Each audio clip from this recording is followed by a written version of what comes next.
بسم اللہ الرحمن الرحیم۔ حضرت عائشہ صدیقہ رضی اللہ تعالی عنہا کی نبی اکرم صلی اللہ علیہ وسلم کے ساتھ گزری زندگی کے چند خوبصورت واقعات پیش کیے جا رہے ہیں۔ نبی کریم صلی اللہ علیہ وسلم کی متعدد بیویاں تھیں اور رسول اکرم صلی اللہ علیہ وسلم اپنی ہر بیوی کے پاس ایک دن گزارتے، لیکن باقی ازواج مطہرات باری والی زوجہ کے پاس اکٹھی ہو جایا کرتے۔ ابن ماجہ کی روایت کے مطابق ایک بار حضرت عائشہ رضی اللہ تعالی عنہا کی باری تھی جب حضرت زینب بلا اجازت ان کے حجرے میں داخل ہوئیں۔ حضرت محمد صلی اللہ علیہ وسلم کو معلوم نہ تھا کہ حضرت زینب رضی اللہ تعالی عنہا بھی حجرے میں موجود ہیں، اور اندھیرے میں آپ نے ان کی طرف ہاتھ بڑھایا ہی تھا کہ حضرت عائشہ رضی اللہ تعالی عنہا بولی، یہ زینب ہے۔ آپ صلی اللہ علیہ وسلم نے ہاتھ کھینچ لیا۔ اس پر ان دونوں یعنی حضرت عائشہ رضی اللہ تعالی عنہا اور حضرت زینب رضی اللہ تعالی عنہ کی آپس میں تکرار شروع ہو گئی اور ان کی آوازیں بلند ہو گئیں۔ ادھر نماز کھڑی ہونے لگی تو حضرت ابو بکر رضی اللہ تعالی عنہ نے حضرت عائشہ کو بلا لیا۔ حضرت عائشہ بولی، آپ نماز ادا کرنے کے بعد میرے والد مجھے خوب ڈانٹیں گے۔ ایسا ہی ہوا اور حضرت ابو بکر صدیق رضی اللہ تعالی عنہ نے انہیں سختی سے ڈانٹا کہ تم رسول اکرم صلی اللہ علیہ وسلم کے سامنے اس طرح سے بولتی ہو۔ بارے روایت مسلم میں ایک بار رسول اکرم صلی اللہ علیہ وسلم حضرت عائشہ کے پاس آئے تو انہوں نے پوچھا، آج کہاں رہے؟ آپ صلی اللہ علیہ وسلم نے فرمایا، اے حمیرہ، ام سلمہ کے پاس تھا۔ کہا، ام سلمہ سے آپ کا جی نہیں بھرتا؟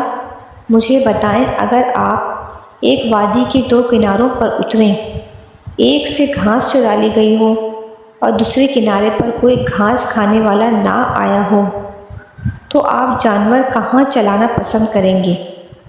تو آپ صلی اللہ علیہ وسلم نے فرمایا، وہ جس کا سبزہ چکھا نہ گیا ہو۔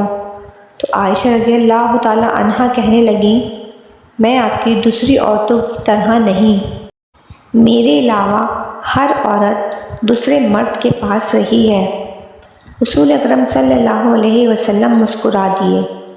باروایت بخاری شاہ روم مقوق، اس نے رسول اکرم صلی اللہ علیہ وسلم کو ایک قبطی باندھی ہدیہ کی۔ حضرت عائشہ صدیقہ رضی اللہ تعالی عنہا فرماتی ہیں کہ جب وہ حاملہ ہوئی تو مجھے پریشانی لاحق ہو گئی۔ ابراہیم کی ولادت ہوئی، لیکن ماریہ کو دودھ نہ آتا تھا۔ آپ صلی اللہ علیہ وسلم نے بچے کے لیے دودھ دینے والی بھیڑ خریدی، جس کا دودھ پی کر وہ موٹا اور سرخ و سفید ہو گیا۔ ایک دن آپ صلی اللہ علیہ وسلم ابراہیم کو اپنی گردن پر اٹھا کر لائے اور پوچھا، عائشہ، بچے کی مجھ سے مشابہت کے بارے میں کیا کہتی ہو؟ میں نے سوتاپے کی وجہ سے کہا کہ مجھے تو آپ سے کوئی مشابہت نظر نہیں آتی۔ فرمایا، بچے کی صحت کے بارے میں کیا کہتی ہو؟ میں نے کہا، جو بھیڑوں کا دودھ پیتا ہو وہ ایسا ہی ہو جاتا ہے۔ حضرت عائشہ رضی اللہ تعالیٰ عنہ فرماتی ہیں کہ میں ان عورتوں سے چڑتی تھی جو آپ رسول صلی اللہ علیہ وسلم کو حبا کر دیتی تھی۔ میں کہتی تھی، بھلا کوئی عورت اپنے تئیں حبا کر سکتی ہے؟ جب اللہ تعالیٰ نے یہ آیت اتاری، اے نبی صلی اللہ علیہ وسلم، اپنی بیویوں میں سے جس کو چاہیں الگ رکھیں اور جسے چاہیں اپنے پاس رکھیں، اور جسے چاہیں الگ کرنے کے بعد واپس بلا لیں، اس میں بھی کوئی حرج نہیں۔ سورہ احزاب۔ تو میں نے کہا، مجھے لگتا ہے کہ آپ کا رب آپ کی خواہش پوری کرنے میں جلدی کرتا ہے۔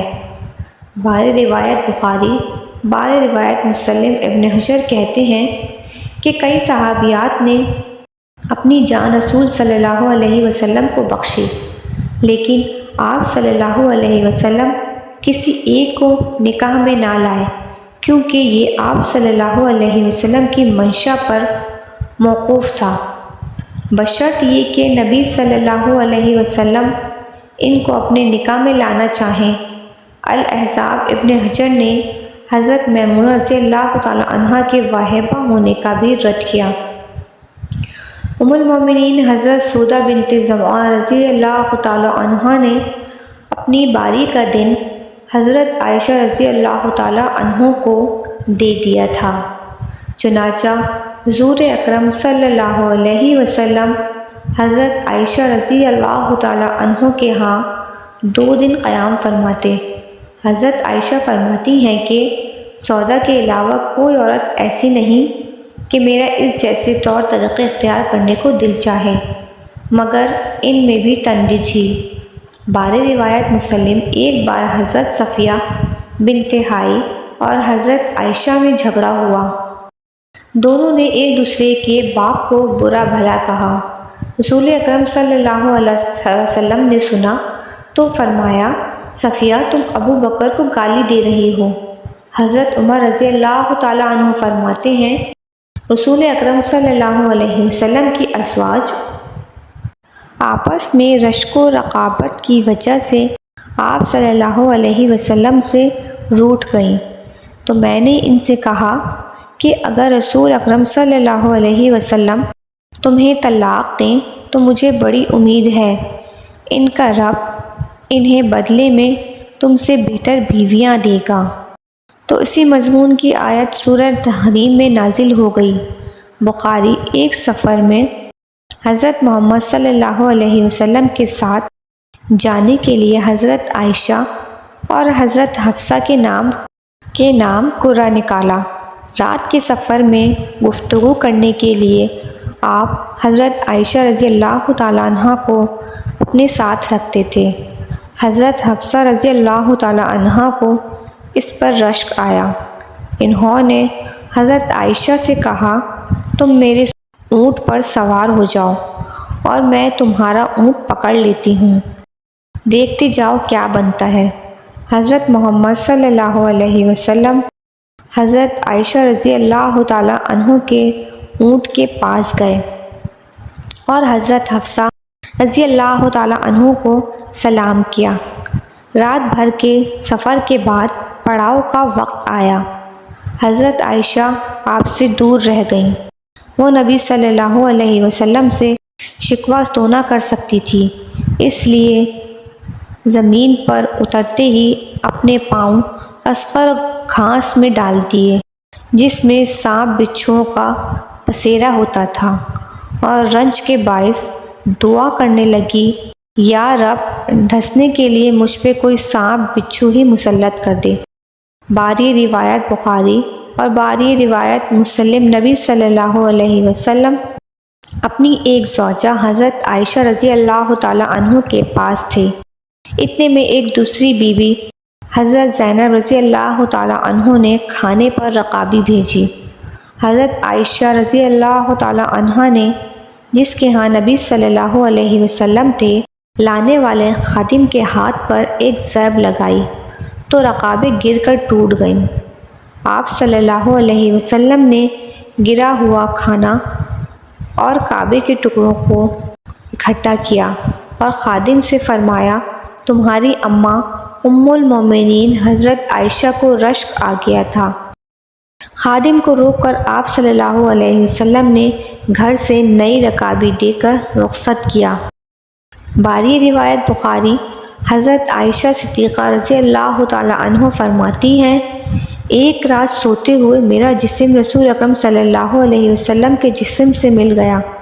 آپ صلی اللہ علیہ وسلم نے فرمایا، عائشہ کیا اس رات کو مجھے رب کی عبادت کی اجازت دیتی ہو؟ میں نے کہا، واللہ مجھے آپ کا قرب پسند ہے، تاہم میں آپ صلی اللہ علیہ وسلم کی خواہش کو ترجیح دیتی ہوں۔ پھر آپ صلی اللہ علیہ وسلم نے قیام کیا اور رو رو کر قرآن کی تلاوت کی، حتیٰ کہ آپ صلی اللہ علیہ وسلم کے کندھے مبارک بھیگ گئے۔ پھر آپ صلی اللہ علیہ وسلم بیٹھ کر تلاوت کرتے رہے۔ حد تک کہ آپ صلی اللہ علیہ وسلم کے پہلو آنسوؤں سے تر ہو گئے۔ پھر لیٹ کر تلاوت کی اور روتے رہے حد تک کہ زمین آنسوؤں سے تر ہو گئی۔ آپ صلی اللہ علیہ وسلم کے پاس جب حضرت بلال رضی اللہ تعالیٰ عنہ آئے تو انہوں نے کہا، یا رسول صلی اللہ علیہ وسلم، میرے ماں باپ آپ پر قربان، کیا اللہ تعالیٰ نے آپ کے آئندہ اور گزشتہ کے تمام گناہ معاف نہیں کر دیے؟ فرمایا، بلال، پھر میں شکر گزار بندہ نہ بنوں؟ اللہ تعالیٰ نے مجھ پر اس رات یہ آیت نازل فرمائی، یعنی آسمان و زمین کی پیدائش میں، دن رات کی گردش میں اہل عقل کے لیے نشانیاں ہیں، جو اللہ کا ذکر کر بیٹھے اور لیٹے ہر حال میں بجا لاتے ہیں، اور وہ زمین و آسمان کی پیدائش پر غور و فکر کرتے ہیں اور کہتے ہیں، اے ہمارے پروردگار، تو نے یہ سب کچھ باطل پیدا نہیں کیا، تو پاک ہے، ہمیں آگ کے عذاب سے نجات عطا فرما۔ آل عمران۔ اللہ عز و جل سے دعا ہے ہمیں دین کی صحیح سمجھ عطا فرمائے اور ہمارا خاتمہ ایمان پر فرمائے، آمین ثم آمین۔